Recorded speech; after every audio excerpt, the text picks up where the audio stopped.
Interstellar meets Final Destination. A dark theory unfolds.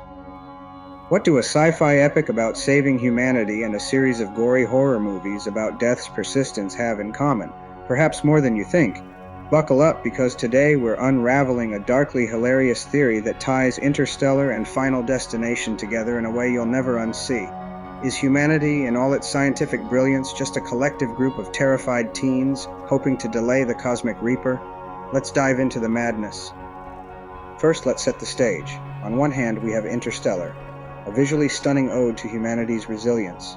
Earth is dying, climate change, crop failures, dust bowls galore, and Cooper, our trusted space cowboy, must journey through wormholes to save the species. It's all very noble, very groundbreaking, very much about running away from the inevitable, right? On the other hand, there's Final Destination, the horror franchise where fate takes the form of hysterical, yet oddly satisfying Rube Goldberg-style death traps. Think falling billboards, rogue logs on highways, and lots of people whisper screaming, "You can't cheat death." Spoiler alert, they're absolutely right. The kicker? When you boil down both stories, they're about one thing: the inescapable force of fate and humanity's futile attempts to escape it.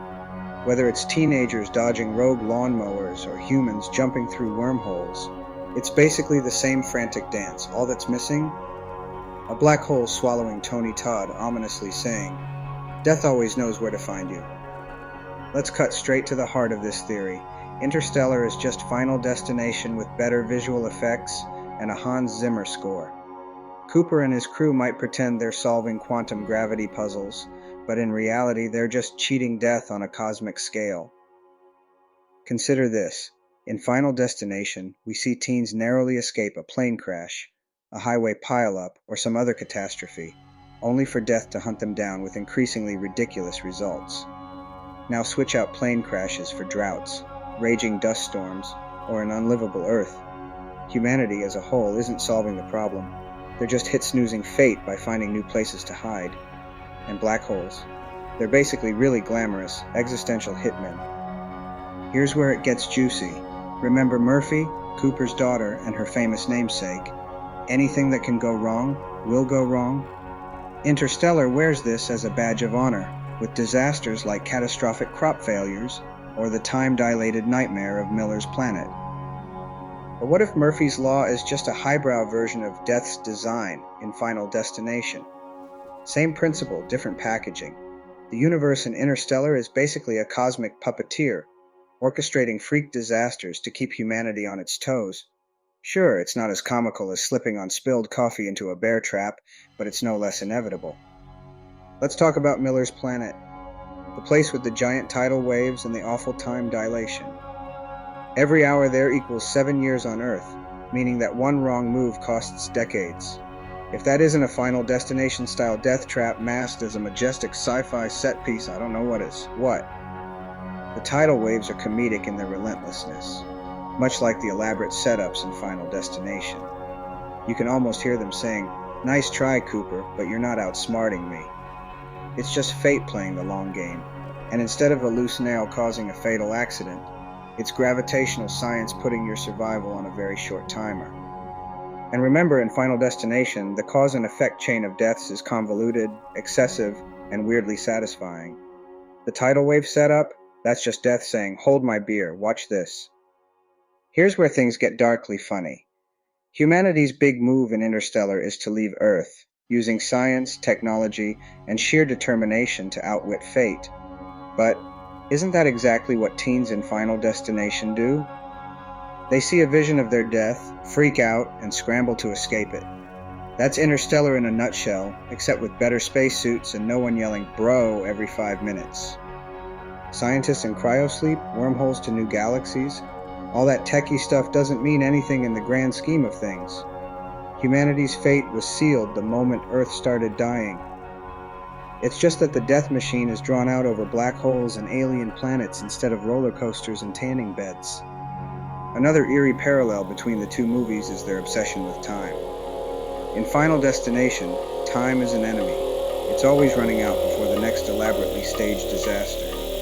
In Interstellar, time is warped, stretched, and practically weaponized. Remember Cooper's phrase, "We're not meant to save the Earth, we're meant to leave it? Translation: time's up, folks.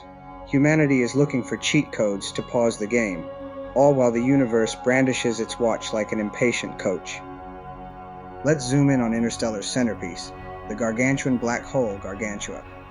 Sure, it's sold to us as a way to save humanity, but come on, doesn't it scream portal to doom?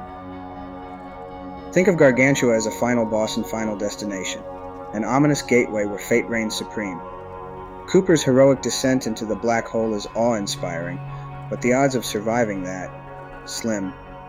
Theoretical physics or not, you may as well have Cooper walking into traffic while muttering, "Maybe if I just dodge differently this time." What ties both sagas together are humanity's stubborn belief that it can control fate. In Interstellar, we build rockets, solve equations, and manipulate gravity to avoid extinction. In Final Destination, survivors obsess over omens, death patterns, and justifications like, if I unplug the toaster before brushing my teeth, I won't be decapitated by a ceiling fan hooked to a stray anvil. Spoiler, both are equally futile. Another hilarious realization, the entirety of Interstellar boils down to humanity being the survivor group from a Final Destination movie. Think about it. In every Final Destination film, there are those key survivors, terrified, scrambling to figure out who's next and why.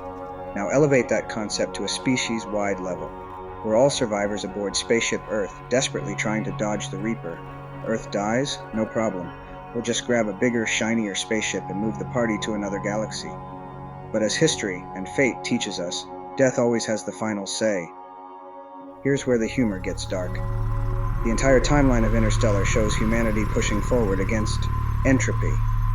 You know, the unrelenting law that everything eventually breaks down, falls apart, dies. Final Destination's entire premise is a spectacularly gory showcase of entropy, except condensed into 1-hour murder chunks. Interstellar simply plays the same game on the timeline of a species instead of unlucky high schoolers. Yet whether it's rogue staircases or supernovae, entropy is undefeated. The joke's on us for thinking we're clever enough to outrun it.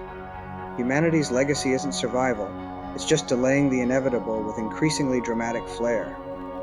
Let's laugh for a moment at the sheer audacity of it. In Final Destination, death is absurd. It's coffee mugs tipping over, loose plumbing, or flying barbecue grills sealing someone's fate. In Interstellar, the absurdity takes a grander form. A dying species insisting it can colonize another galaxy, while entirely ignoring the universe's clear signs that say, "Nope, you don't belong here either." It's like the space version of slipping on a banana peel. The funniest part, the same ultimate ending, death, is waiting no matter how fancy the setup. You just die with more special effects. The takeaway is both chilling and oddly hilarious. No matter the scale, time period, or level of technological advancement, fate always wins. Whether it's a rogue tanning bed in Final Destination or a gravity anomaly in Interstellar, the result is the same. Game over. Humanity, represented by Cooper's desperate mission, is just another contestant on a universal episode of Final Destination, except our Rube Goldberg machine is made of wormholes, black holes, and collapsing planets. So are we bold pioneers, defying the odds and truly advancing as a species? Or are we just a bunch of cosmic lemmings putting on space helmets as we hurl ourselves into the void? Maybe the real joke in both movies is humanity's refusal to accept the punchline of life.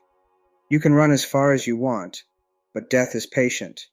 Whether death comes in the form of freak accidents or the collapse of your home galaxy, it always finds you, eventually. And honestly, isn't that kind of hilarious in a dark, existential way, space helmets and all? Now it's your turn to play theorist. Do you think there's more to this interstellar Final Destination theory? Or are we being sucked into a black hole of overthinking? Drop your wildest interpretations and parallels in the comments. Smash that like button.